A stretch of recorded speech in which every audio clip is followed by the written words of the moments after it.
जोहार गे सनाम को तेहन दबन नेला सानताड़ी जीके से साकिल ज्ञान तबे देला बन नेल लगे तेहना कुकली और लनई को ओका लका मेना। एक नंबर कुकली पुइलू मानवा हपन को चेत एनेज को एहब लेदा। नवाना लनई डाहार एनेज। दो नंबर कुकली सांताल पारगाना ᱧᱩᱛᱩᱢ दो 30 को छटियर लेदा। नवाना लनई 22 दिसंबर 1858 साल रे। 3 नंबर कुकली सांताल पारगाना दो ओका जिला खन गेद भेगार आकना।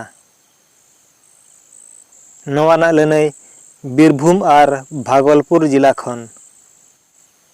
4 नंबर कुकली पुइलू ते सिंहत दिसम रे तिलका माझिया मुठन दो ओका रे थापन लेना।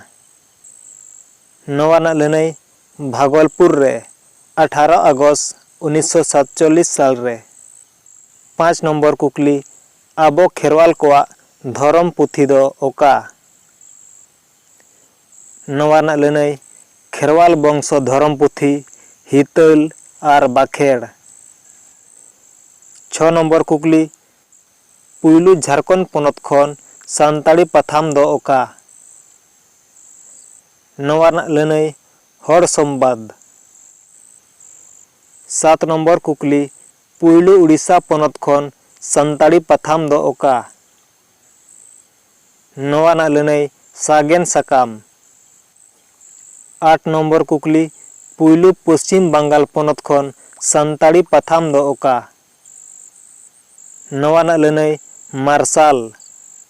9 नंबर कुकली पुइलू आसाम पोनत खन सानताड़ी पाथाम दो ओका।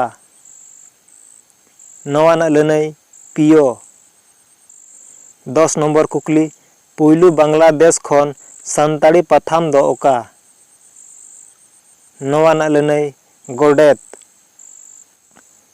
11 नंबर कुकली पुइलू ते झारखंड पार्टी रेना चेत चिन्ह ताहे कना।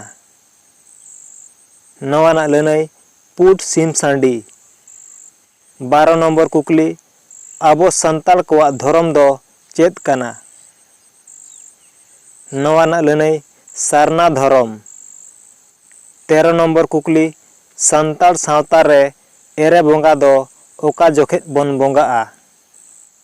नवाना लनई सागुन कामी रेबो ओ सागुन लेनखान एरे बन बोंगाआ। 14 नंबर कुकली ओका पारिस हर दो बोंगा बिरोध रिन हर कना को। नवाना लनई मुर्मू पारिस।